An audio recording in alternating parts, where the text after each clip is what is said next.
Hi, I'm Brandis Montez, and I'm a fertility nurse practitioner. And today we are going to talk about the egg freezing process. If there's anything from my experience that I think people should know about the egg freezing process is a couple of things. So I feel like the media makes sometimes this seem like, oh my gosh, this is this big long process that's going to interrupt your life.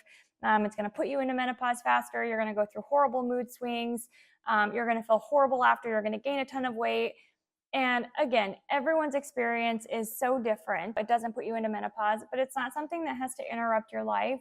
And it's not something, especially now, that's like a frowned upon thing. Like, oh my gosh, this person has to freeze her eggs because she's not having children.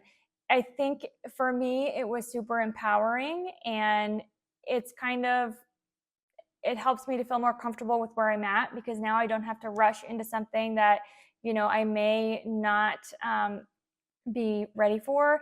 And I think it is super convenient, honestly, because for me, I was able to throw my injections in my purse.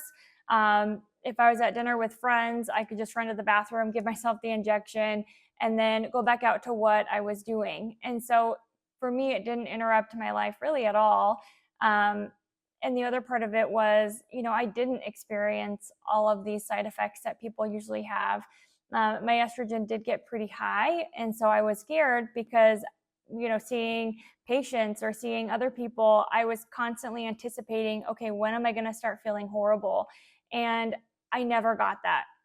So besides the bloating, I think it's super important to know that your story and your experience is just that. It's your own. And so don't base it off of what other people say. It's important to know that, you may feel good throughout the whole process. And it's not a big scary thing like people make it out to be. Why would someone want to freeze their eggs in the first place? Usually the answer is, obviously people want to delay childbearing. People are getting married when they're older now. They're having children at an older age than in the past. And so egg freezing is a big thing because you, with this technology, are able to stop your biological clock in a sense, because you can freeze eggs and the uterus doesn't age. And so if you are 30, 28, 36, when you freeze your eggs, those eggs will always be the age that you froze them. And so the biggest reason is for delayed childbearing.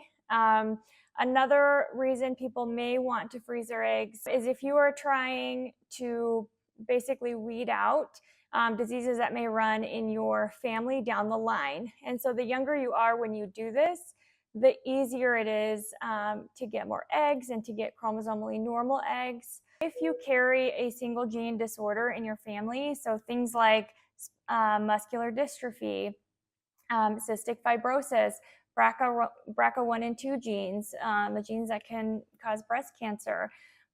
These are things that run in families that can be detrimental and can really have lifetime effects. And so one cool thing is that if you know you have these or these things run in your family, we can stop it.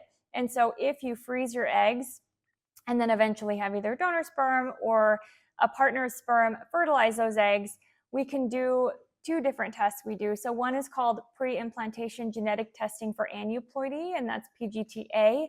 And then the other one is pre-implantation genetic testing for those single gene disorders, and that's what we call PGTM. And so we would do both of those tests. So PGTA would check to make sure that the number of chromosomes in the embryo is correct. And it can also tell you the sex of the embryo, if that's something you would like to know. The other thing is that PGTM does make sure that the embryo we transfer is not affected before we put it into your uterus. And so if the BRCA gene or the cystic fibrosis gene runs in your family, that's a cool tool to be able to stop it. The only thing to take note of is that you may need to freeze more eggs to make sure that we get normal eggs. So I may double the number that I would tell somebody else without this gene to somebody that does have it, just so we make sure we get a good amount of eggs and that we do get some potentially without that gene.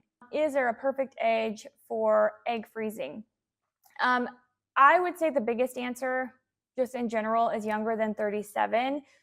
if you're between the ages of 32 to 35 and you know that you're going to be delaying childbearing, then do it sooner rather than later.